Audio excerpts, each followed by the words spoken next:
When your dream is to lead the world, what would it take to put your family in the White House? Charisma? Vitality? An adoring wife? John F. Kennedy seems the perfect candidate. But behind the facade lurk dark secrets. JFK will need everything his family can offer: glamour, money, and power to win the presidency of the United States.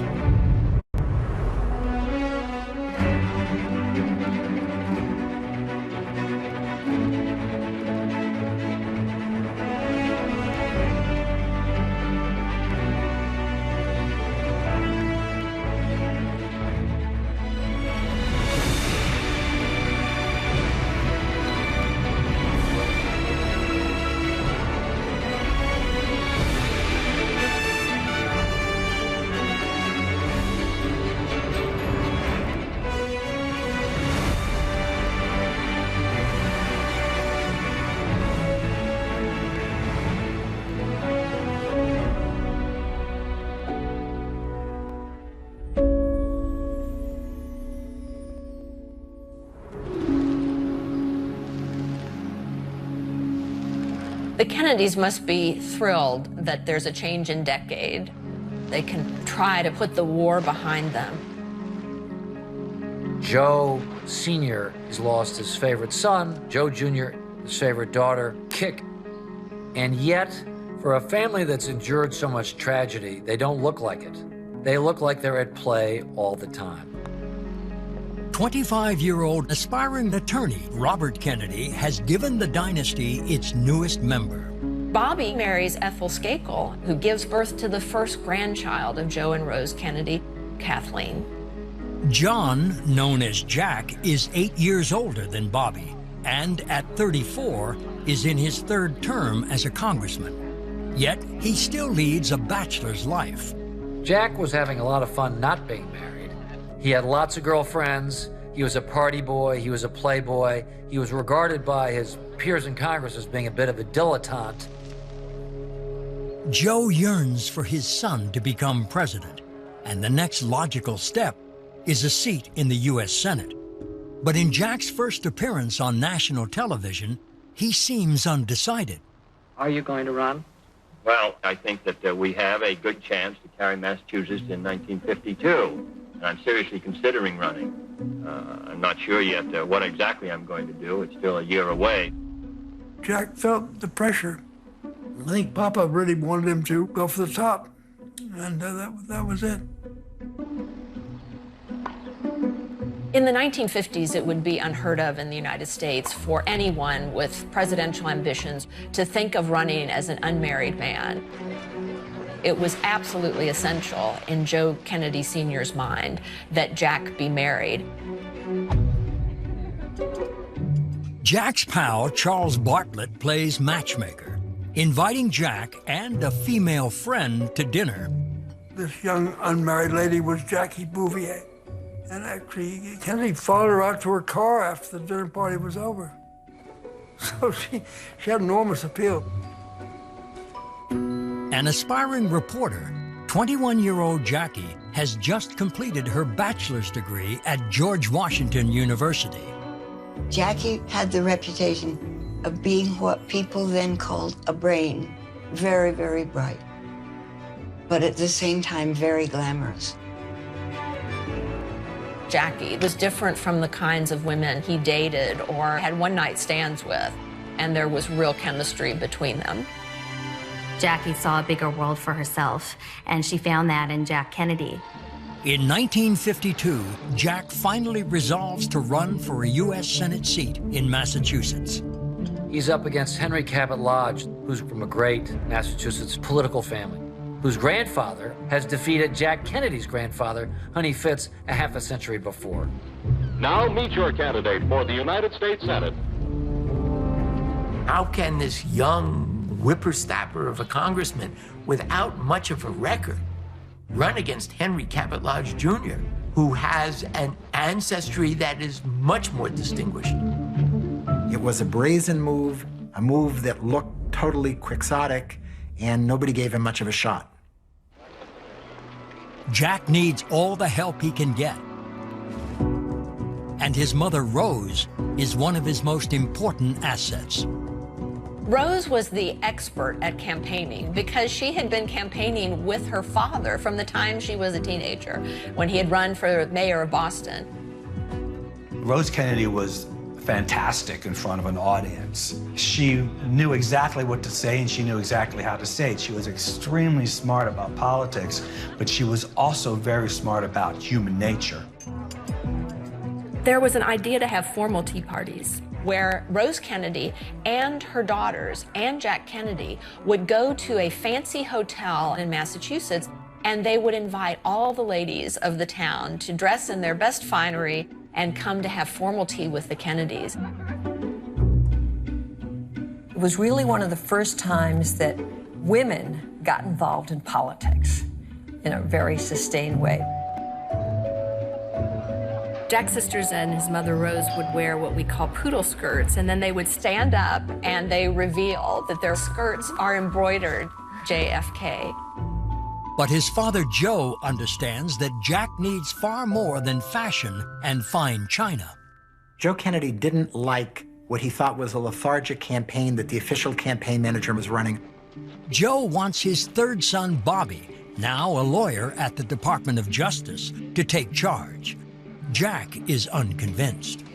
Jack thought that Bobby was a prude and a moralizer and was annoyed by him. He said that Bobby was a pain in the ass.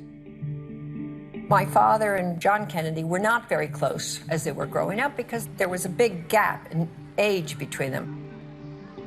He was considered as the runt of the family. He was unathletic in a very athletic family.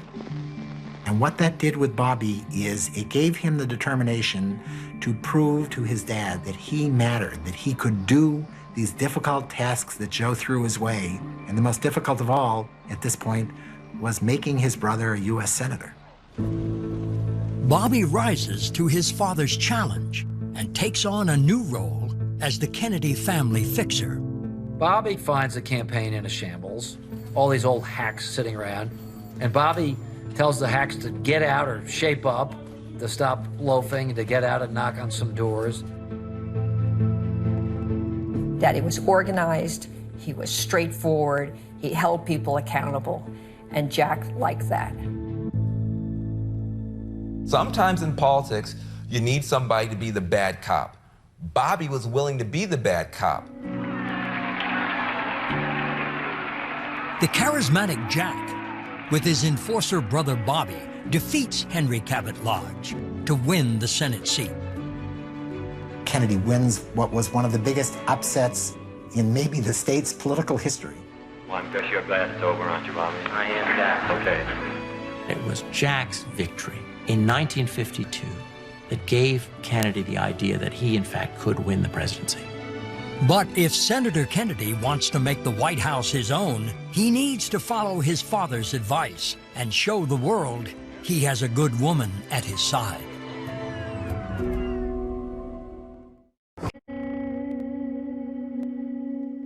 The social event of the year, the wedding of Senator John F. Kennedy to lovely Jacqueline Lee Bouvier, a radiant bride as she arrives at Newport's St. Mary's Church.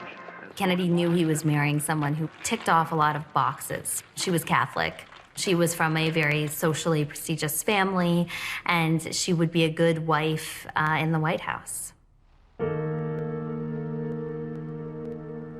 When you watch the footage from their wedding, it looks like you're watching a film. It doesn't seem real. You have JFK, he's so good looking, he moves with ease, he's trim. Even in black and white, he seems like he's made of gold. And then you have Jackie, and she just looks like a star of stage and screen. Everything seems perfect. Everyone seems at ease.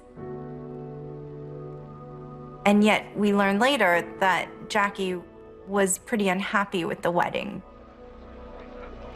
Joe wants the wedding to be a place to invite people who will be able to benefit his son as he eventually runs for president of the United States. Jackie has this naive idea that a wedding is a place where you invite your friends and family and celebrate because you're in love. Joe wins.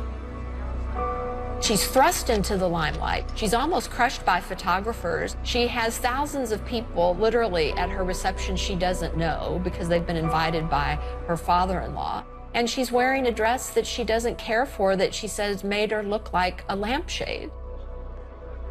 I'm sure that Jackie would have liked to have chosen her own dress, but that's simply not how it worked out. Joe Sr. chose her dress. If Jackie didn't know that she wasn't just marrying a person, but a family before the wedding, she definitely learned during the planning process that this was a group affair. She was genuinely in love with JFK, and she believed that they would have a wonderful marriage. The first moment in which she may have realized that was not her destiny was on their honeymoon. In the midst of the honeymoon, Jack decides that they're going to leave Acapulco and they're going to go to Northern California to visit with his Navy mate, Red Fay, Paul Fay. And Paul takes home movies of the visit. In one scene, Jack grabs Jackie very briefly and twirls her around, but lets her go almost as if he's a teenage boy and he feels a little bit awkward to show affection towards his wife. And then he grabs the wife of his friend Paul Fay, and he puts his hand on her derriere. And so one wonders, is this a foretaste of what is coming in the marriage? I asked him, you're trying so hard to be president. Why do you jeopardize it by going around with girls? And he said, because I can't help it. Jackie would always put on a brave face regarding her husband's absences. Jackie, I think probably being married to a senator would compare with being a doctor's wife, because a senator must be on call at all times. I suppose it is like being married to a doctor in that they have such late hours, they go away at a moment's notice, work late. Jack's affairs are not the only thing he's hiding. The great secret about Jack Kennedy is not his sex life, it's his health. He is a sick man. The joke always was that if a mosquito bit Jack, the mosquito would get sick. There wasn't a day of Jack's life that he wasn't in pain. Jack suffered from a very debilitating back issue. Jack finds a doctor who says the only way to relieve this pain is surgery, but there are really terrible risks. The problem with operating on him was that he had Addison's disease. This is a potentially fatal disease, a deficiency of the adrenal glands that can kill you. Those with Addison's are very prone to infection. The doctors were very honest and said, first, we don't know whether we can cure your back ailment, and second, you could die of an infection that could come from it. The doctors tell him there's a 50% chance it will kill him. And in discussions with his father, Kennedy says, look, I'd rather take this chance because the alternative is that I won't live a full life. Joe is terrified. And he says to Jack, please don't do this surgery. Joe has lost his daughter through a botched lobotomy. And he has 2 other children who's died. He doesn't want to lose Jack.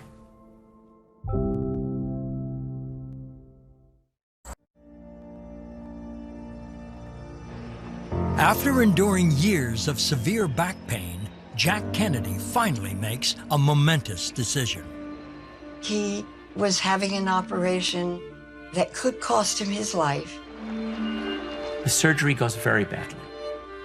He develops a life-threatening infection.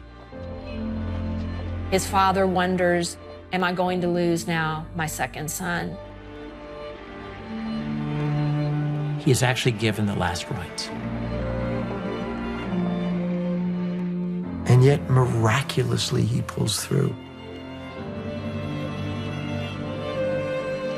The doctors had inserted a steel plate to try to settle his back, and Jackie has to take over the job of trying to change the dressings on this gruesome wound. Jack recovers with Jackie's support, but he believes his days may be numbered. If you think you are going to die young, then you will act differently because you know your time is short on this earth. Tension mounts around Convention Hall in Chicago as nomination time approaches and delegates stream in for the big session. It was not long after Jack's back operation, but he wanted to prove to everyone that he was vital and fit.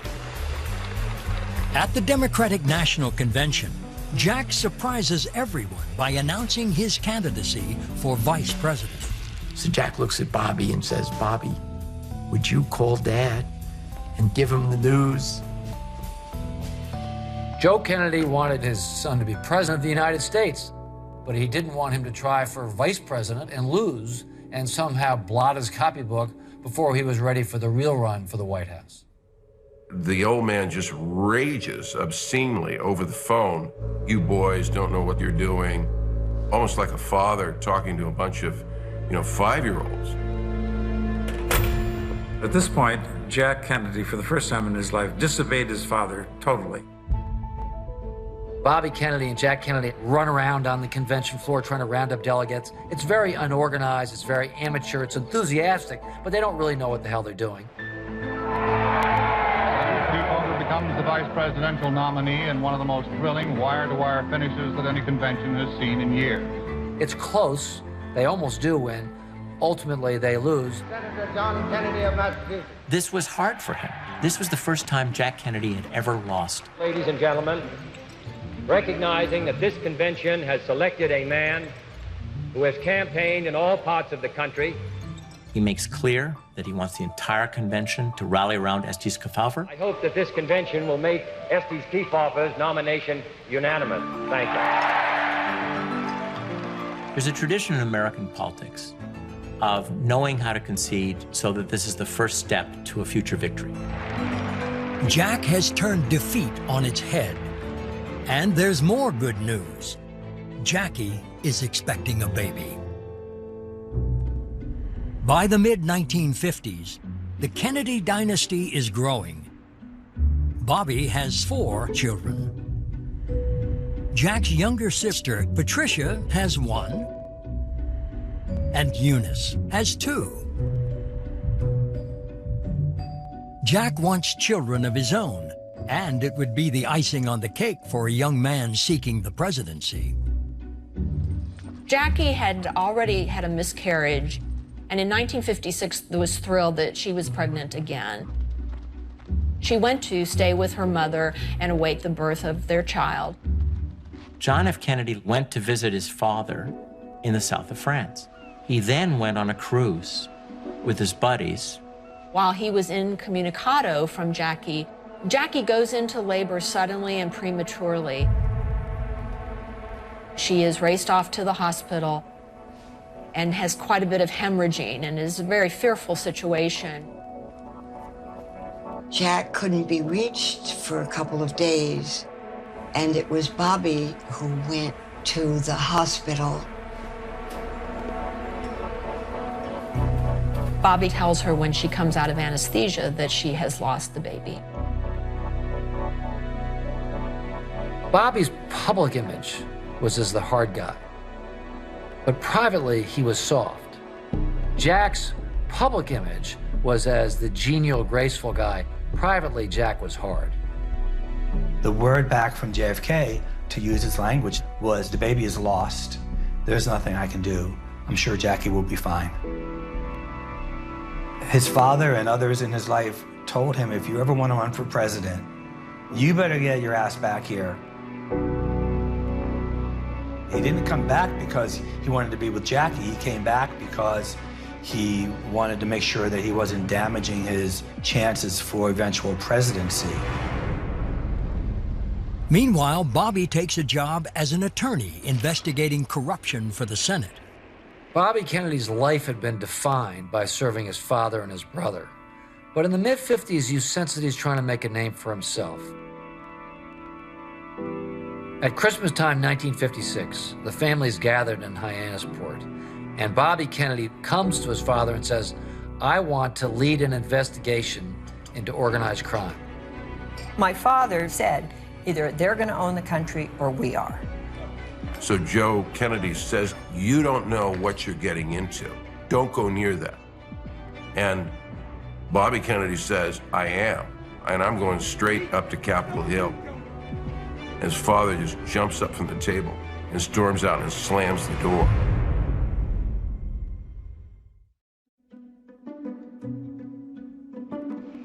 In 1957, Senate investigator Robert Kennedy launches an all-out assault on a growing threat: corruption in organized labor.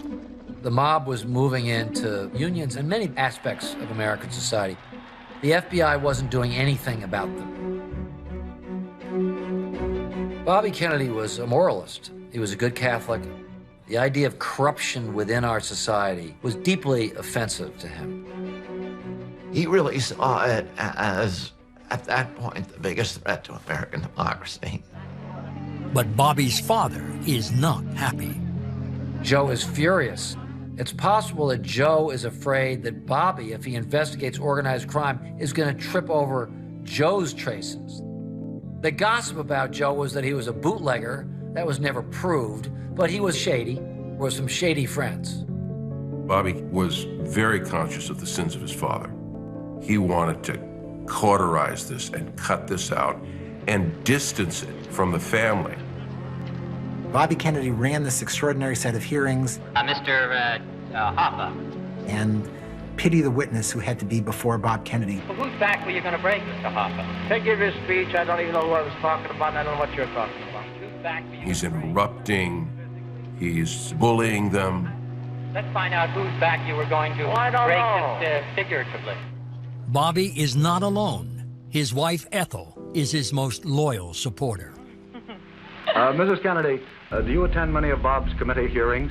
Oh, Mr. Morrow, I do, yes. Most all of them. And you can really tell, I think, when a witness is lying. Ethel and Bobby would strategize, and Ethel would say, "You got to go in there, and you just got to give it to him good, and don't you let him get away with it, Bobby. Don't you let him get away with any of it." Attaboy. Ethel shared his sense of the world, and that's one of the many reasons why they got along so brilliantly. Do you two spend much time discussing the Senate hearings at home? I can't think of anything else we discussed. The way she phrased it was, the world is divided into white hats and black hats. You know, it really fascinates me. The black hats are them, the white hats are us. When other parents would take their kids to the playground to swing on the swings or go on the merry-go-round, my mother took us to the Senate Racket Committee hearings, so that some of my first words were, "I refuse to answer that question." Upon the ground that the answer may tend to incriminate me. Taking on the mob is never a risk-free thing to do. It put the family in peril. There were a lot of death threats. There were, phone calls, and Ethel Kennedy was afraid for her children. At one point, they threatened to throw acid in our eyes. These Kennedys shared what Bobby called the guts of a cat burglar. They were not afraid to go into areas where other people just would not go. One of the toughest gangsters that Bobby summons before the Senate is Sam Giancana. Sam Giancana is the head of the Chicago outfit. This is the most powerful, wealthy section of organized crime. Would you tell us about the vice operations down in Lake County, Indiana? Declined to answer because I honestly believe my answer might then incriminate. Would you tell us? Bobby presses him with questions about bodies in trunks, and Giancana takes the fifth 40 times and finally starts laughing. Will you tell us anything about any of your operations, or you just giggle every time I ask you a question? Declined to answer because I honestly believe my answer might tend to incriminate me. I thought only little girls giggled, Mr. Giancana. And then Bobby has an unexpected visitor.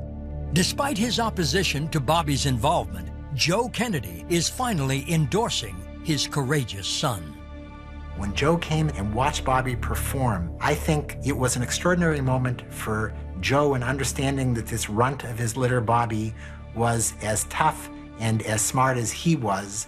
And for Bobby, it was winning the paternal acknowledgement that he had spent his life trying to get. As Bobby's reputation grows, a young politician decides to join him at the hearings. At the time, John F. Kennedy is a pretty undistinguished senator, one with great ambition. He becomes part of that investigation and really distinguishes himself thanks to his younger brother. Mr. Harper, this bill is not a strike-breaking, union-busting bill. You're the best argument I know for it. Your testimony here this afternoon, your complete indifference to the fact that numerous people... It makes Jack look tougher. He's not just an effete playboy. He's chasing the mob. And so this is good publicity for the Kennedys. Jack receives another boost. After a miscarriage and a stillbirth, Jackie gives birth to their first child. I want you to meet my daughter, Caroline, and my wife, Jackie. Admired as a principled politician and a family man, the young senator believes his time has come. I am today announcing my candidacy for the presidency of the United States. The presidency is the most powerful office in the free world.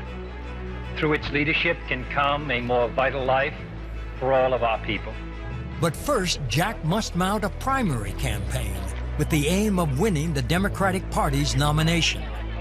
The Kennedy family machine kicks into high gear. Thank you very much. I'm sorry that my mother couldn't be here tonight. And my sister Eunice, and my sister Jean, and my brother Teddy, and my cousin Joe Gargan, and my cousin Holly. So you're going to have to settle with me. Thank you very much. You're never running against one Kennedy. You're running against every Kennedy. It's a full family affair. Jackie was willing to go with Jack and campaign with him in small towns and go through poor homes and meet with the people. And because she was so glamorous and yet down to earth, she really connected with the people, as did her husband. She could make you feel as if you were the only person in her life at that moment when she was talking to you. But even the allure of Jackie Kennedy cannot guarantee victory. Kennedy is a very attractive candidate, but he has three big weaknesses. He's Catholic, he's a womanizer, and he's deathly sick. Womanizing and the illness he can hide. He can't hide that he's a Catholic.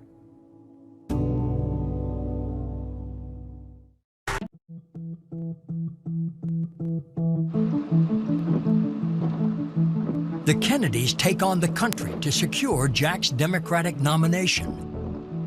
But opposition mounts. Fellows like you will vote against Kennedy because of his religion? Or will you? I will, yeah. You will? I will. Why? I just think that I should vote for a Protestant. There was a lot of anti-Catholic fervor in 1960. Billy Graham, the famous preacher, along with Norman Vincent Peale, head of a church, co-signed a letter saying, don't vote for John Kennedy because then we'll have the Pope telling us what to do. It's a reminder that, for all their wealth and power, the Kennedys are still outsiders. My grandmother Rose, being Irish Catholic, always felt that she was not accepted by the WASP, the White Anglo-Saxon Protestants. My grandfather, Joe Kennedy, once read in the paper a description of himself as an Irishman. And he said, when are they going to stop calling me Irish? I'm an American. As the people of West Virginia prepare to vote, what do you think the result will be? Well, I hope we're going to do well, but I guess we'll know better by the time the votes are counted. The West Virginia primary is a make-or-break moment for the Kennedys. Jack Kennedy had to show that he could win in a state that was 98% Protestant. If you could win in West Virginia, you could prove that a Catholic could win. Jack and Bobby made a brilliant strategic decision, which was, rather than let the issue of his Catholic faith fester in the background, they were going to take it on head on. For the past months and years, I have answered almost daily inquiries from the press about my religious views. He described that he didn't have a religious test when he went into the service. There was no religious test when his brother went into service and got killed. Little or no attention was paid to my religion when I came to the House and when I came to the Senate, though I take almost the same oath that the President of the United States now takes. He played it smart. He said, I'm not going to take orders from the Pope. I'm going to represent the people. The presidency is not elected to be the protector of the faith. And he essentially said to the people of America, I know you're a more tolerant country than to let the simple fact of my faith stop you from voting for me. Jack defies all odds and wins the critical West Virginia primary. He arrives at the Democratic National Convention in Los Angeles, exuding confidence.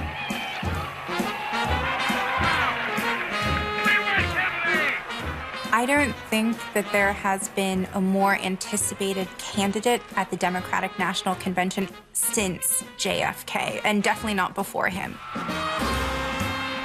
He was fresh, he was attractive, he was charismatic. Everybody seemed to be spinning their heads. He was just an enormously impressive figure. Well, I went to the convention with my parents. My father was the Democratic National Committeeman from Maryland. The excitement of it was great because my father had been a big supporter. Jack Kennedy's main rival for the Democratic nomination is LBJ. I do, here and now, solicit the votes of every delegate present in this room or the sound of my voice. Lyndon Johnson, the majority leader of the United States Senate, senator from Texas, thinks Kennedy's sort of a lightweight. Some of us talk about how we ought to do it, and then when we get down to doing it, just don't get it done. But Kennedy's rolling with this stuff. I appreciate what Senator Johnson had to say. He made some general references to perhaps the shortcomings of other presidential candidates, but as he was not specific, I assume he was talking about some of the other candidates and not about me. With his ego bruised, Johnson gets personal. LBJ began to disparage Joe Kennedy, Sr., as being an appeaser back there with Hitler in the pre-war era. Johnson not only smears Jack's family, he also attempts to expose Jack's deepest secret. The day before the vote, the Johnson people put under the hotel room doors of every delegate yellow sheet of paper saying that Kennedy had Addison's disease. For Bobby Kennedy, that was absolutely verboten. From that point forward, he considered LBJ to be the enemy. Bobby wouldn't let him get away with it. Running the kind of war room that campaigns salivate over, he responds almost immediately. Bobby rallies the doctors to lie, to say that Jack is healthy as can be. Will Bobby's damage control pay off? Climactic moments of the Democratic Convention. Before the first ballot is completed, Wyoming clinches the Kennedy triumph with the deciding votes. John F. Kennedy fights off strong opposition to win the nomination. He is now the Democratic Party's presidential candidate. We will carry the fight to the people in the fall, and we shall win.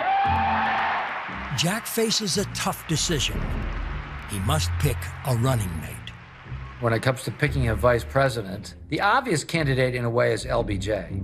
What did you and Senator Johnson talk about? Well, I thank him for his very generous message which he sent me. Johnson is a Southern Democrat. Jack Kennedy needs the Southern vote. Did you talk with him about the vice presidency? Well, in a general way, that's right. I got Jack Kennedy never liked Lyndon Johnson. Bobby Kennedy despised Lyndon Johnson. They were like dogs with the hair standing up on the back of their neck. Joe Kennedy didn't feel that way. He was looking in strategic terms at the map and realized that his son needed Texas. So the two brothers tapped Lyndon Johnson to be Jack's vice presidential running mate. And they did that for one reason. They were going to do anything it took to get Jack elected president. First, Kennedy must beat one of the most experienced politicians in America, Republican nominee and sitting Vice President Richard Nixon.